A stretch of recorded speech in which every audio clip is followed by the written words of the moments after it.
Bonjour et bienvenue à la question d'actualité. Aujourd'hui à l'émission, on discute du sujet épineux qu'est l'avortement dans la foulée de l'affaire Caroline Proulx avec notre chroniqueur Simon Demers. Mais avant, revenons sur le bilan tiré de la tentative déployée par la CAQ d'adopter une constitution québécoise à la veille des élections provinciales. Qu'est-il devenu de ce projet potentiellement structurel dont on parlait abondamment voilà à peine quelques mois et qui est mort au feuilleton là, depuis? Pour en parler, nous recevons Marc Chevrier, essayiste et professeur au département des sciences politiques à l'Université du Québec à Montréal, auteur de plusieurs livres. Il signe son dernier essai intitulé Les religions auprès de la cité, le droit politique de la laïcité aux éditions Mediapol. Monsieur Chevrier, bonjour et re-bienvenue à l'émission. Bonjour, Philippe Labrec. Premièrement, pourquoi est-ce que le projet de constitution québécoise a-t-il échoué, là, juste pour rafraîchir les mémoires ici? Écoutez, peut-être avant d'entrer dans les causes de l'échec, peut-être rappeler d'où vient ce projet-là, pourquoi cette question s'est imposée à l'agenda de la CAQ. Rappelons que, d'abord, la CAQ n'a jamais proposé dans son programme électoral d'adopter une constitution québécoise. Donc, c'est pas une idée qui est née avec la CAQ. Je crois que l'ancien ADQ en avait parlé, mais la CAQ, non. Alors, comment se fait-il que la CAQ a embrassé ce projet? Rappelez-vous que, en 2024, au printemps 2024, le gouvernement va créer une commission d'experts pour réfléchir sur sa stratégie constitutionnelle. Comité présidé par un ancien libéral, Sébastien Proulx, et par le juriste Guillaume Rousseau, et quelques autres membres qui sont politologues et juristes. Alors, ils font des consultations, reçoivent des mémoires, ils soumettent un rapport dans lequel ils proposent notamment d'adopter une constitution du Québec et à laquelle s'ajouterait une loi pour affirmer la liberté constitutionnelle du Québec et pour avoir même l'ajout d'une nouvelle institution, un conseil constitutionnel. Quelques mois plus tard, le gouvernement, finalement, va décider, après avoir pris connaissance du rapport, va décider de déposer, à l'automne 2025, un projet qui s'appelle Loi constitutionnelle de 2025 sur le Québec. Et ce projet contient effectivement un texte qui va s'appeler la Constitution du Québec, mais c'est justement une partie de ce projet de loi, parce qu'il y a aussi une autre loi qui porte sur la défense de l'autonomie constitutionnelle du Québec. Ensuite, il y a effectivement une loi qui crée ce Conseil constitutionnel. Et en plus, on va les jouer dans la loi constitutionnelle canadienne, la vieille Constitution de 1867, pour ajouter des caractéristiques du Québec. Alors, c'est quelque chose d'assez complexe qu'on a mis en forme et qu'on a présenté de manière générale comme une Constitution du Québec. Alors, à la suite de ce dépôt, le gouvernement pensait faire un peu de consultation, mais finalement, il s'est vu forcé de faire une véritable consultation générale, donc ouverte à tout le monde. Il a reçu une abondance de mémoires venant d'un peu partout. Favorable ou défavorable en majorité? Fait, je dirais que la ligne majoritaire était plutôt critique. Mm-hmm. Je dirais que plusieurs ont quand même souligné l'importance et la nécessité d'adopter une constitution, mais n'étaient pas tout à fait d'accord sur tel aspect du projet ou soulignaient des oublis. Par exemple, la question des Autochtones. Je dirais que majoritairement, on appuyait l'idée, mais on était insatisfait de ce que contenait précisément ce projet ambitieux. Et finalement, sans rentrer dans les détails des délibérations, il y a eu donc ces consultations, mais on a manqué de temps. Et le gouvernement a même essayé de faire taire un peu les critiques en disant qu'il allait amender le projet de loi. Mais finalement, l'Assemblée nationale a commencé une étude article par article en comité du projet, mais elle a manqué de temps devant notamment l'obstruction de plusieurs partis. Et puis, le projet, comme vous l'avez dit, est mort au feuilleton. Alors, pourquoi? Oui. Non, allez-y. Finissez. Pourquoi ça n'a pas réussi? Ouais. C'est finalement la raison pour laquelle nous faisons la chronique d'aujourd'hui. Bien, écoutez, je vois plusieurs raisons. La première, c'est que, c'est une initiative qui est tardive. Elle arrive à la fin d'un deuxième mandat. Elle n'a pas été annoncée, comme je l'ai dit. La CAQ n'a jamais fait de l'adoption d'une constitution un cheval de bataille. Elle n'a pas fait un article de ses programmes électoraux. Et c'est vers la fin que le gouvernement va se ranger derrière l'idée après avoir demandé son avis à un comité consultatif constitué d'experts qui va lui tracer un peu la voie. Alors, je dirais que le projet a un peu pris par surprise les Québécois. Et je vous dirais que quand on regarde un peu ailleurs à travers le monde, quand on fait une constitution, c'est pas quelque chose que l'on fait à la dernière minute, c'est quelque chose qu'on annonce. Et on va même demander, dans plusieurs cas, à la population l'autorisation de se lancer dans une telle aventure.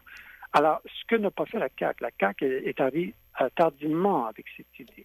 Ben, j'allais dire, c'est pas une coïncidence que la CAQ ait lancé ce projet à un moment même où la CAQ coulait dans les sondages. François Legault tentait tout ce qu'il pouvait tenter pour essentiellement se maintenir à flot et peut-être même mener son propre poste. On avait l'impression que... ont vu une manœuvre électoraliste oui.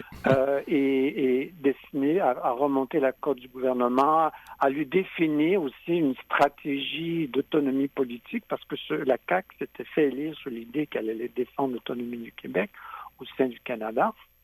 Mais on attendait toujours les résultats concrets de telles promesses. Et le gouvernement s'était fait élire sur une plateforme assez vague. Oui. Donc, il est allé chercher des munitions dans ce rapport d'un comité consultatif, mais bien tardivement. Ensuite, un autre élément qui, à mon avis, n'a pas aidé le projet, c'est que oui, on a procédé à une consultation, mais on a bien vu que le gouvernement, d'abord, il est allé à reculons. Il s'est résolu à faire tenir des consultations générales.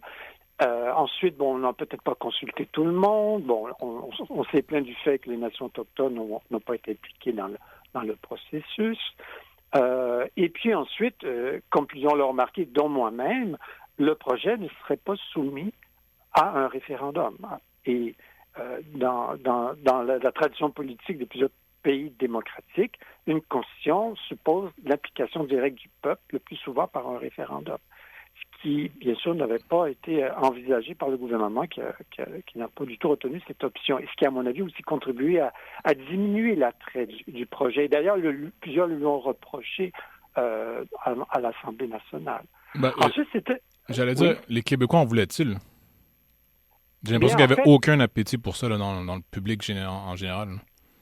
Moi, je dirais oui et non. Je dirais, en fait, le paradoxe des consultations générales, c'est montrer qu'il y a eu de l'appétit. Sauf que les gens n'étaient pas contents de ce qui était mis dans l'assiette. Et effectivement, si les Québécois se désintéressent d'une telle question, comment se fait-il qu'il y a eu une pléthore de mémoires qui ont été déposées devant l'Assemblée nationale? Et ensuite, c'est une idée, peut-être que c'est pas une idée très discutée dans les grands médias, mais c'est une idée qui est discutée au Québec depuis un certain nombre d'années. Il y a eu même des initiatives dans la société civile québécoise de toutes sortes d'organismes pour se préparer à un grand moment constituant, etc. Et sans doute que plusieurs, d'ailleurs, de ces organismes ont été déçus par le projet qui était avancé. Mais est-ce qu'on aurait pu s'attendre à ce que, admettons, que le projet de loi aurait été adopté par majorité simple à condition qu'un référendum, vote ou donne une majorité populaire à la Constitution comme telle?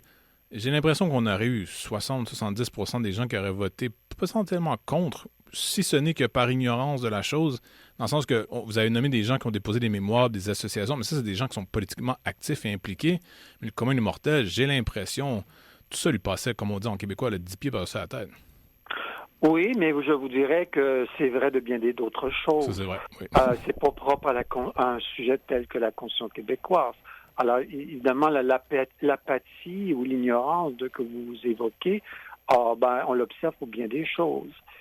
Et cependant, on observe par ailleurs qu'il ne faut pas non plus prendre les électeurs pour des gens peu cultivés. Non, c'est pas ce que je dis. Des fois, effectivement, lorsqu'on prend le temps de bien leur expliquer les choses, les gens s'intéressent et puis ils ont des choses intéressantes, intelligentes à dire. Voilà peut-être l'échec, non? C'est qu'en fait, la CAQ, j'ai utilisé le mot pédagogie, là, aurait fait une meilleure pédagogie de la chose, on aurait peut-être eu un vrai débat de société et même une discussion intéressante, mais ça, ils l'ont manqué.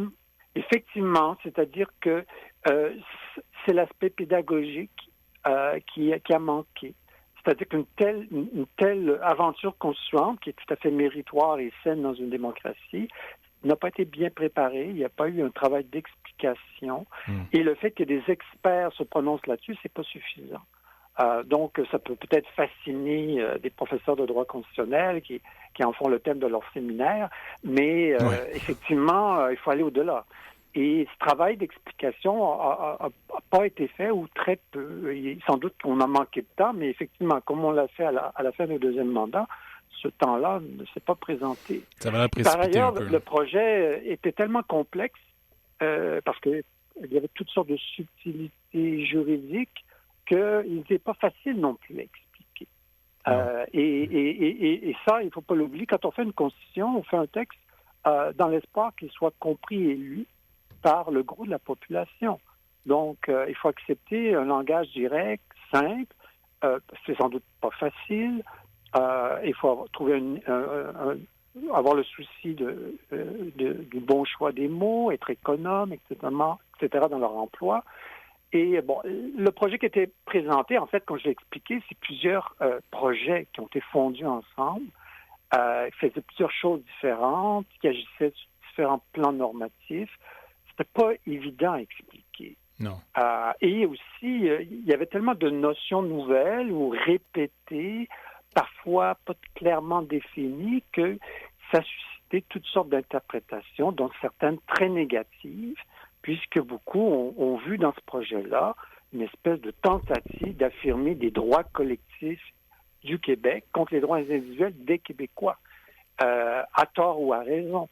Et effectivement, le projet pouvait donner cette impression-là, d'où notamment de nombreux critiques et mémoires déposées contre ce projet. Oui, tout à fait. Marc Chevrier, professeur en sciences politiques à l'Université du Québec à Montréal et essayiste. Bon, Christine Fréchette, qui a succédé à François Legault. La campagne électorale commence. Christine Fréchette ne semble pas mettre du tout l'idée de la Constitution de l'avant. Simon-Jeanin Barrette, qui était celui qui portait le projet à l'époque, le ministre de la Justice, va se représenter par la CAQ, mais ça a pris un certain temps avant qu'il l'annonce. Je crois que ça date de la semaine dernière ou à peine 4 ou 5 jours. Donc, on peut croire qu'il a tergiversé un certain temps. Et même la CAQ comme telle, certains disent que c'est plus la même CAQ. Les changements idéologiques, les changements courants, les grandes idées, si on peut dire, du parti ont complètement changé de Legault à Fréchette. Est-ce qu'on peut croire là, que dans ce contexte-là, le projet est bel et bien mort et enterré? Là? Bien, écoutez, je dirais que le projet tel qu'il a été déposé par le ministre Jeanin Barrette est peut-être lui enterré, mais je ne crois pas que l'idée d'une Constitution québécoise telle que la CAQ l'a présentée est morte pour autant. N'oubliez pas qu'une fois que les élections seront passées, on ne sait pas qui va l'emporter, mais si la CAQ devait l'emporter ou se maintenir au pouvoir, elle aura toujours besoin d'une plateforme qui est celle de l'autonomie constitutionnelle au sein du Canada. Et je la vois mal se défaire tout d'un coup, notamment des recommandations du rapport Proulx-Rousseau. Et vous noterez d'ailleurs que Guillaume Rousseau, qui est co-président de ce rapport, s'est présenté lui-même comme candidat de la CAQ. Donc, si le gouvernement de la CAQ est reporté au pouvoir, si M. Rousseau devait être élu comme député, eh bien, on aurait quand même un des défenseurs de cette idée dans la députation et plusieurs le considéraient comme ministrable. Bon, évidemment, ce sont là des hypothèses. On ne sait pas du tout ce qui va se passer. Oui. Par ailleurs, si on regarde chez les autres partis, tous les autres partis, d'une manière ou d'une autre, s'engagent à faire avancer l'idée d'une constitution québécoise. Le Parti québécois, lui, dit si nous prenons le pouvoir, nous nous lançons dans un processus de consultation en vue de rédiger la constitution provisoire du Québec. Donc, c'est ce qui est prévu dans le livre bleu là, déposé par le Parti québécois. Donc, s'il prend le pouvoir, à moins qu'il change d'idée, mais s'il ne change pas d'idée, nous allons nous lancer dans un processus de consultation pour rédiger la constitution provisoire du Québec. Est-ce que vous pensez que le Parti québécois va en parler dans la campagne électorale qui s'entame carrément aujourd'hui ou demain, là, officiellement? C'est-à-dire que je ne sais pas s'ils vont en parler, mais si on leur pose des questions, ils vont devoir répondre en fonction de ce qui est écrit dans le livre bleu, à moins qu'on décide de varier la doctrine. Ensuite, le Parti libéral. lui-même a finalement lui-même défendu l'idée d'une constitution du Québec, le fait au sein de ses organes internes, en Conseil général. Le nouveau chef s'est engagé en ce sens et ils n'ont peut-être pas précisé exactement par quels moyens, mais ils se sont dit que il faut, oui, faire une constitution du Québec, mais pas de la manière dont le CAQ l'a présentée. Le Parti conservateur, d'Éric Duhem également, rappelez-vous qu'il avait quand même appuyé le projet de la CAQ. Il a déposé un mémoire à l'Assemblée nationale sur la question, et lui aussi estime que, oui, il faut une constitution du Québec qui défend l'autonomie constitutionnelle du Québec et qui doit requérir un minimum de consultation. Bon, et alors, je dirais que, évidemment, il y a le Québec solidaire qui lui défend depuis assez longtemps l'idée d'une constituante pour l'été, le Québec d'une constitution en vue de l'indépendance. Donc, c'est bien sûr la constitution opte pour l'indépendance. Donc, je dirais que tous les partis à l'heure actuelle, d'une manière ou d'une autre, défendent l'idée d'une constitution du Québec. Mais il n'y en a aucun qui la met vraiment de l'avant. Là. Non, mais à mon avis... Il la met peut-être pas de l'avant parce que pour l'instant, effectivement, nos esprits sont très occupés par la guerre commerciale avec les États-Unis. On ne sait pas du tout combien de temps elle va durer. Mais il y a bien d'autres sujets dont on ne parle pas, mais ça ne veut pas dire pour autant que au lendemain des élections, ces questions-là vont disparaître. Qu'il s'agisse de questions liées à l'éducation, à la santé, à l'environnement, au transport. Il y a peut-être des questions qui seront peu abordées pendant les élections, mais une fois que les élections ont parlé, le gouvernement, lui, n'a pas le choix que il doit, gouverner, et puis s'il a pris des engagements, mais généralement, il essaie de les respecter, peut-être imparfaitement, etc. Mais donc, je ne suis pas sûr que cette question-là disparaisse. Bien sûr, comme vous le dites, pour l'instant, elle n'est pas au devant de la scène. Mais ça ne veut pas dire qu'elle est effacée pour autant. À votre avis, en tant que professeur en sciences politiques, une constitution ne serait pas beaucoup plus logique une fois une indépendance acquise? Je me mets à la place du Parti québécois en particulier. Si je parle de constitution, j'en parlerais comme suivant une victoire référendaire en voulant dire, on se dotera d'une constitution pour carrément constituer le pays et la base juridique de celui-ci. Mais après une victoire référendaire. Oui, on n'a pas le char devant les bœufs, comme on dit ici. Dans le cas du Parti québécois, ils veulent une constitution transitoire pour justement définir à l'avance ce que serait la constitution d'un État souverain. Et une fois qu'il a acquis la souveraineté, là, il peut convoquer une grande constitution citoyenne qui, elle, va rédiger une constitution permanente. Ce qu'a critiqué le Parti québécois, c'est l'idée d'une simple constitution d'un État provincial du Québec au sein du Canada. Et donc ça, c'est une idée qui me semblait peu porteuse. Cependant, les autres partis, eux, semblent la trouver porteuse. Je pense au Parti libéral, au Parti conservateur et la CAQ. Et quel avenir pour ce projet de constitution, Marc Chevrier? Il nous reste 1 minute et 10 secondes. On peut s'attendre à quoi, lors des élections, mais peut-être même après, là? Est-ce qu'on peut réellement penser que j'ai dit un chiffre comme ça, dans les 5 prochaines années, un parti, peu importe lequel sera au pouvoir, pourrait réellement faire adopter une constitution québécoise, peut-être même qu'il y aura un référendum sur la question par la suite? Écoutez, je ne sais pas trop. Tout ce que je pourrais dire, c'est que même si ce projet de loi numéro 1 semble avoir connu un échec, c'est un échec dont on peut tirer quand même des leçons profitables. Et cet échec montre en fait que oui, il y a eu un certain appétit pour cette question constitutionnelle. Et en ce sens-là, le débat a avancé. C'est un débat qui est sorti un peu des champs réservés à quelques spécialistes et qui a eu un certain écho dans les médias et auprès d'une partie de la société civile. Marc Chevrier, essayiste et professeur au département de sciences politiques à l'Université du Québec à Montréal, auteur de plusieurs livres. Votre dernier essai s'intitule « Les religions auprès de la cité, le droit politique de la laïcité » aux éditions Mediapol. Un grand merci. Merci Philippe Lavarec.